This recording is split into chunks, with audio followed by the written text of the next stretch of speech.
Labas. Kaip nuotaikos? Labai geras.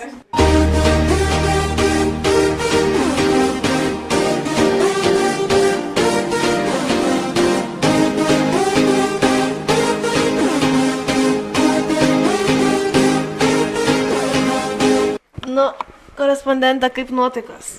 Mano nuotaikos labai puikios, nes šiandien KTU iškovojo apie 10 medalių, beveik visose rungtyse skynė pergalės ir aš to labai džiaugiuosi ir labai tikimės, kad rytoj dar Onutė iškovos dar vieną kartu su mūsų orientacininkais ir galėsim visi su puikia nuotaika grįžti į Kauną.